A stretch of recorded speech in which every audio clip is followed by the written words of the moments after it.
नमस्ते दोस्तों। आज मैं आपको एक ऐसी घटना सुनाने जा रहा हूँ कि इसे सुनकर आपकी रूह कांप जाएगी। दोस्तों, यह कहानी सिर्फ एक हादसा नहीं है, बल्कि उन खुशियों के मातम में बदलने की दास्तां है जिसकी कल्पना भी किसी ने नहीं की थी। मैं आप सभी से ये हाथ जोड़कर प्रार्थना करता हूँ कि इस वीडियो को अंत तक जरूर देखिएगा, क्योंकि यह कहानी हमें जीवन का एक बहुत बड़ा सबक सिखाती है। दोस्तों, यह घटना उत्तर प्रदेश के एक छोटे से शांत गांव की है, जहां रहने वाली एक युवक जिसका नाम आदित्य होता है। दोस्तों, उसकी शादी का दिन था। घर में महीनों से तैयारियां चल रही थी। ढोल नगाड़े बज रहे थे, औरतें मंगल गीत गा रही थी और आदित्य अपनी नई जिंदगी की शुरुआत को लेकर बहुत ही उत्साहित था। दोस्तों, शाम का वक्त हो चुका था और बारात पूरी सज धज कर लड़की के गांव के लिए रवाना हो चुकी होती है। और दोस्तों, कुछ ही देर बाद ही जब बारात लड़की के दरवाजे पर पहुंचती है तो वहां का माहौल देखने लायक था। फूलों की बारिश हो रही थी। दोस्तों, शानदार स्वागत सत्कार और आदित्य को बड़े ही मान सम्मान के साथ स्टेज पर ले जाया गया था। जयमाल का समय करीब था। दोस्तों, आदित्य हाथ में वरमाला लिए खड़ा मुस्कुरा रहा था और सामने उसकी होने वाली पत्नी शर्माते हुए वो भी खड़ी थी। कैमरामैन अलग अलग एंगल से उन दोनों की तस्वीरें ले रहे थे और रिश्तेदार हंसी मजाक कर रहे थे। दोस्तों, तभी अचानक आदित्य के जेब में रखे फोन की घंटी अचानक बज उठती है। शोर शराबे की वजह से पहले तो उसने ध्यान नहीं दिया, लेकिन जब फोन बार बार बजने लगा तो उसने जेब से फोन निकाला और फोन उसके छोटे भाई का था। जैसे ही आदित्य ने फोन उठाया, उधर से सिर्फ चीखने और रोने की आवाजें आ रही थी। आदित्य ने घबरा कर पूछा, क्या हुआ? तुम रो क्यों रहे हो? तभी उधर से आवाज आती है कि भैया, सब कुछ खत्म हो चुका है। हमारे साथ बहुत बड़ा हादसा हो चुका है। आप जल्दी आ जाइए। इतना कहकर फोन उधर से कट जाता है। दोस्तों, और आदित्य के हाथ से मोबाइल छूटते छूटते बच जाता है। उसका चेहरा सफेद पड़ गया था। दोस्तों, उसे अब समझ नहीं आ रहा था कि वह करे तो क्या करे। एक तरफ शादी की रस्में अभी बाकी थी और दूसरी तरफ उसके परिवार पर आई कोई बहुत बड़ी मुसीबत थी। दोस्तों, आदित्य ने आव देखा ना ताव, वह स्टेज से नीचे कूद जाता है। उसकी आंखों से आंसू बहने लगे। उसने अपनी दुल्हन को एक नज़र देखा जो हैरान परेशान खड़ी हुई थी, और फिर अपने पिता की ओर भागा। जब उसने अपने पिता को फोन पर मिली खबर के बारे में बताया तो पिता वही जमीन पर माथा पकड़कर बैठ गए।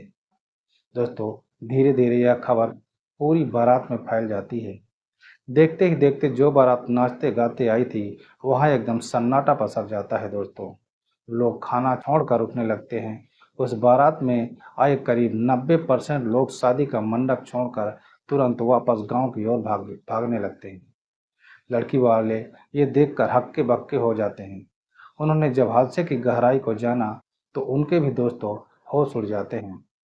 आदित्य और उनके पिता ने भारी मन से लड़की के परिवार से कहा कि देखिए भाई साहब, हमारे घर में मौत का तांडव हुआ है।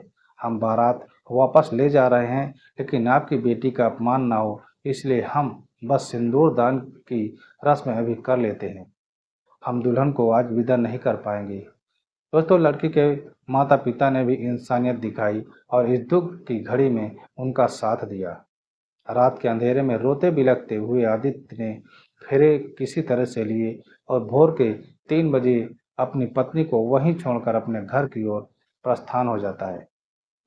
आप सोच रहे होंगे कि आखिर उस रात क्या हुआ था।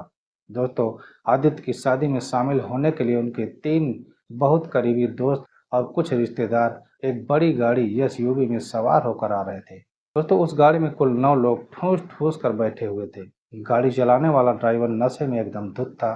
रास्ते में खुशी के जोश में उसने शराब पी ली थी और तेज रफ्तार में गाड़ी चला रहा था। अचानक मोड़ आ जाता है और गाड़ी का संतुलन बिगड़ जाता है और गाड़ी सीधे एक विशाल पेड़ से जा टकराती है। टक्कर दोस्तों इतनी भयानक थी कि गाड़ी का अगला हिस्सा चिपक कर लोहे का ढेर बन जाता है। दोस्तों, घटनास्थल का नज़ारा जब पुलिस ने देखा और ग्रामीण लोग वहां पर पहुंचे तो गाड़ी के दरवाजे जाम हो चुके थे। गैस कटर से गाड़ी की छत को काटा गया था। उस हादसे में दोस्तों 7 लोगों की मौके पर ही मौत हो चुकी थी, जिनमें आदित्य के 2 चचेरे भाई भी शामिल थे, जो विदेश से सिर्फ शादी के लिए आए हुए थे। जिस घर से अगले दिन डोली उठनी थी, उस घर के सामने से एक साथ 7 अर्थियां निकली थी दोस्तों। इसलिए पूरे गांव में शायद ही कोई ऐसा घर था जहां उस दिन चूल्हा जला हो। दोस्तों, आदित्य मीडिया के सामने बस यही रो रो कर कह रहा था कि उसके भाई उसके लिए कितने तोहफे लाए थे, कितनी प्लानिंग की थी, लेकिन एक ड्राइवर की लापरवाही और शराब के नशे ने सब कुछ मिट्टी में मिला दिया। दोस्तों, मेरी आप सभी से अपील है कि नशे में ड्राइविंग कभी ना करें और कभी शराब पीकर गाड़ी न चलाएं, और न ही किसी ऐसे व्यक्ति की गाड़ी में बैठें जिसने नशा किया हो। दोस्तों, गाड़ी की क्षमता से अधिक लोग कभी न बैठाएं। खुशी में होश न खोए। शादियों में जोश में आकर हम अक्सर सुरक्षा को भूल जाते हैं दोस्तों, जो कि जानलेवा साबित हो सकता है। दोस्तों, यह कहानी हमें यह सिखाती है कि जिंदगी बहुत छोटी है और आपकी एक छोटी सी लापरवाही आपके पूरे परिवार को उम्र भर का गम दे सकती है। भगवान उन मृतकों की आत्मा को शांति दे और आदित्य के परिवार को यह दुख सहने की भी शांति दे। दोस्तों, अगर आपको यह वीडियो और जानकारी ज़रूर लगी हो तो इसे दूसरों के साथ शेयर करें, ताकि किसी और का घर उजड़ने से बच सके दोस्तों। तो दोस्तों, मिलते हैं अगले नए वीडियो में। तब तक अपना और अपनों का ख्याल रखें। तब तक के लिए चैनल को सब्सक्राइब कर लीजिए। मिलते हैं अगले वीडियो में। बहुत बहुत धन्यवाद।